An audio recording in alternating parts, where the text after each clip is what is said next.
வணக்கம் friends, welcome to my channel. இந்த video வந்து முழுக்க ஸ்கின் டிசீஸ்னால் பாதிக்கப்பட்டவங்களுக்காகவே நம்ம வந்து எடுத்திருக்கோம். ஸோ கண்டிப்பாக இந்த வீடியோவை மிஸ் பண்ணாமல் ஸ்கிப் பண்ணாமல் பாருங்கள் ஃப்ரெண்ட்ஸ். ஸோ ஸ்கின் அலர்ஜி ஸ்டார்டிங்கில் வந்து உள்ளங்கையில் வந்து சிலருக்கு அரிப்பு தடிப்பு ஏற்படும். கொஞ்சம் கொஞ்சமாக ஸ்கின்னில் வந்து ரெட் கலரில் ரேஷஸ் மாதிரி ஸ்ப்ரெட் ஆகிட்டே வரும். இந்த மாதிரி பிரச்சனைகள் நீங்கள் ஃபேஸ் பண்ணுறீங்க அப்படின்னா அதை அலட்சியமாக விடாமல் ஸ்டார்டிங்லேயே நீங்கள் ஒரு பெஸ்ட் ஸ்கின் டாக்டரை பார்த்து கன்சல்ட் பண்ணுறது ரொம்பவே நல்லது. கண்டிப்பாக நீங்கள் சொரிய ஆரம்பிச்சிட்டிங்க அப்படின்னா உங்களுக்கு இன்னும் ஸ்ப்ரெட் ஆகும். அது உங்களால் கண்ட்ரோல் பண்ணவே முடியாது. ஸோ ஆரம்பத்துலேயே நீங்கள் வந்து சின்னதாக இந்த மாதிரி ஒரு சிம்டம்ஸ் இருக்குது அப்படின்னா நீங்கள் வந்து நல்ல ஒரு டாக்டரை கன்சல்ட் பண்ணுங்கள். ஸோ நீங்கள் போனதுமே அவங்க வந்து சில டெஸ்ட் எல்லாம் எடுக்க சொல்லிவிட்டு கண்டிப்பாக உங்களை ஃபுட்டில் ஃபோக்கஸ் பண்ண சொல்லியிருப்பாங்க. ஸோ அவங்க எதெல்லாம் சாப்பிடக்கூடாதுன்னு சொல்கிறாங்களோ தயவு செஞ்சு அதெல்லாம் நீங்கள் சாப்பிட வேண்டாம். ஸோ எதை சாப்பிட்டா நல்லதோ அதில் நீங்கள் ஃபோக்கஸ் பண்ணி சாப்பிடுங்க. ஸோ இந்த மாதிரி விஷயங்கள்னால முக்கியமாக உங்களுக்கு ஸ்ட்ரெஸ் அதிகமாகும். ஸோ ஸ்ட்ரெஸ், கவலை, பயம் இந்த மாதிரி விஷயங்கள் அதிகமாச்சுன்னா உங்களோட ஸ்கின் டிசீஸ் வந்து இன்னும் அதிகமாகிடும். ஸோ இது வந்து என்னோடய ஓன் எக்ஸ்பீரியன்ஸ். ஸோ அதனால தான் நான் இந்த வீடியோ எடுத்திருக்கேன்.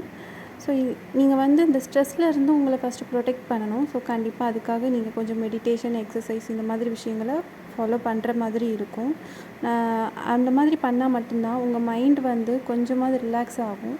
ஸோ ரிலாக்ஸ் ஆகிற பட்சத்தில், அதாவது உங்களோட மனசை வந்து நீங்கள் ரிலாக்ஸ்டாக வச்சா மட்டும்தான் உங்களோட ஸ்கின் டிசீஸ் வந்து இன்னும் அதிகமாக ஸ்ப்ரெட் ஆகாமல் பார்த்துக்க முடியும்.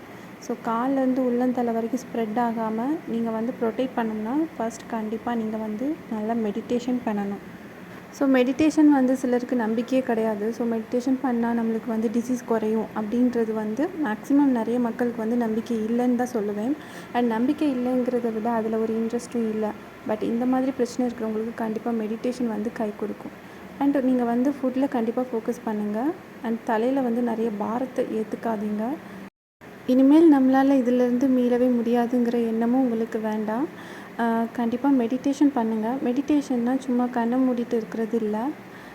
மெடிடேஷன் மியூசிக்ஸ் நிறைய இருக்குது. ஸ்கின் டிசீஸ்க்குன்னே நிறைய இருக்குது. ஸோ நான் வந்து பார்த்திங்கன்னா மெடிடேஷன் ஸ்கின் டிசீஸ்னுக்கு போட்டிங்கன்னா சுதர்ஷன மந்த்ரா வரும் யூடியூப்லேயே. ஸோ அதை தான் நான் மேக்ஸிமம் வந்து யூஸ் பண்ணுவேன். எனக்கு நிஜமாகவே ஒரு நல்ல ரிசல்ட் கொடுத்துச்சு. நீங்கள் ட்ரீட்மெண்ட்லேயும் ஃபோக்கஸ் பண்ணிவிட்டு உங்களோட ஃபுட்டு எல்லாத்துலேயுமே நீங்கள் ப்ராப்பராக இருந்து இந்த மாதிரி மெடிடேஷன் பண்ணும்போது உங்களோட ஸ்கின்னில் இருக்கிற அரிப்பு ஃபஸ்ட்டு குறைய ஆரம்பிச்சிடும். ஸோ அதை நீங்கள் ரெகுலராக ஃபாலோ பண்ணும்போது என்னாகும்னா உங்களோட அந்த இன்ஃபெக்ஷனும் கொஞ்சம் கொஞ்சமாக குறைய ஆரம்பிச்சிடும் ஃப்ரெண்ட்ஸ். அண்ட் ஸ்கின் டிசீஸ்க்குன்னே ஒரு சில முத்திரைகள் இருக்குது. அதெல்லாம் நீங்கள் வந்து யூடியூப்பில் பார்த்து கூட நீங்கள் பண்ணலாம். நிஜமாகவே நல்ல ரிசல்ட் கொடுக்கும். ஸோ நான் சொன்ன மாதிரி உங்களோட அரிப்பு ஃபஸ்ட்டு கண்ட்ரோல் ஆகும். நீங்கள் எல்லாமே ப்ராப்பராக பண்ணிங்கன்னா கண்களை மூடிட்டு நீங்கள் ரிலாக்ஸ்டாக எதை பற்றியுமே யோசிக்காமல் நீங்கள் அந்த மியூசிக்கில் மட்டுமே ஃபோக்கஸ் பண்ணுங்கள். உங்கள் மைண்ட் வந்து நல்ல ஒரு ரிலாக்ஸ் ஆகும். ஸோ படிப்படியாக உங்களோட ஸ்கின் அலர்ஜியோட வீரியம் வந்து தானாகவே ரெடியூஸ் ஆகும். நீங்கள் அதுக்காக மெடிடேஷன் மட்டும் எடுங்கன்னு சொல்ல வரல. நீங்கள் ட்ரீட்மெண்ட் எடுக்கணும், உங்களோட ஃபுட்டில் ஃபோக்கஸ் பண்ணணும். இந்த மாதிரி மெடிடேஷனும் நீங்கள் கூட எடுக்கும்போது உங்கள் மசில்ஸ் வந்து ரிலாக்ஸ் ஆகிடும். ஸோ முக்கியமாக இந்த மாதிரி சொரிகிற பழக்கத்தை நீங்கள் கண்ட்ரோல் பண்ண முடியும். ஸோ இதை கண்ட்ரோல் பண்ணால் மட்டும்தான் உங்களோட ஸ்கின் அலர்ஜி இன்னும் வேகமாக ஸ்ப்ரெட் ஆகாமல் தடுக்கவும் முடியும். ஓகேவா? ஸோ என்ன பண்ணால் ஸ்கின் டிசீஸ்லேருந்து தப்பிக்க முடியுங்கிறத சொல்லியிருக்கோம். ஸோ ஆரம்பத்துலேயே சின்னதாக ரேஷஸ் மாதிரி உங்களுக்கு தெரியுது அப்படின்னா அதை அலட்சியப்படுத்தாமல் நீங்கள் ஸ்டார்டிங்லேயே வந்து அதுக்கான ட்ரீட்மெண்ட்டை பாருங்கள், மெடிடேஷன் பண்ணுங்கள், நல்ல ஒரு ரிசல்ட் கிடைக்கும் ஃப்ரெண்ட்ஸ். அப்புறம் கன்சீவாக இருக்கிறவங்க, ஃபீடிங் பண்ணுறவங்க சில ஒயிட்னிங் ப்ராடக்ட்ஸ் யூஸ் பண்ணலாமா அப்படின்னு கேட்டுருக்குறீங்க.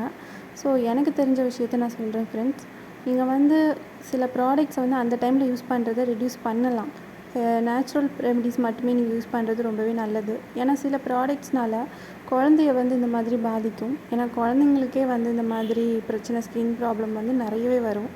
ஸோ அதை அவாய்ட் பண்ணுறதுக்கு நீங்கள் வந்து ஹெல்த்தியாக இருந்தால் மட்டும்தான் முடியும்.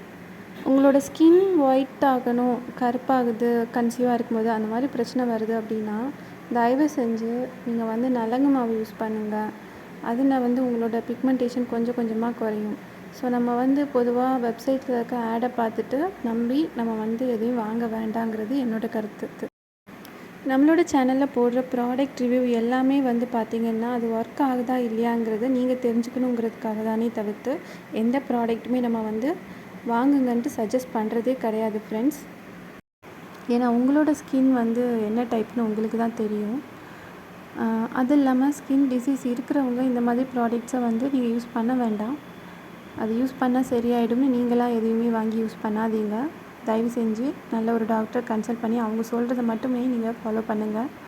ஏன்னா பாதி ஸ்கின் டிசீஸ் அதிகமாகிறதுக்கு ரீசனே நீங்கள் ஆரம்பத்திலே நீங்கள் டாக்டர் கன்சல்ட் பண்ணாமல் வீட்டில் எதேதோ பண்ணி ஏதேதோ ஆன்லைனில் இருக்கிற பொருளெல்லாம் வாங்கி போட்டு அது இன்னும் அதிகமான பிறகு தான் நீங்கள் வந்து டாக்டரை பார்க்க போகிறீங்க.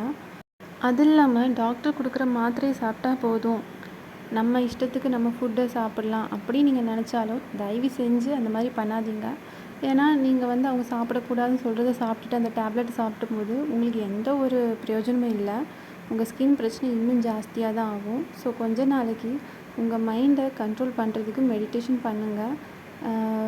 டாக்டர் சொல்கிற எல்லாத்தையுமே ஃபாலோ பண்ணி ஸ்கின் ப்ராப்ளம்லேருந்து தயவு செஞ்சு வெளியே வாங்க.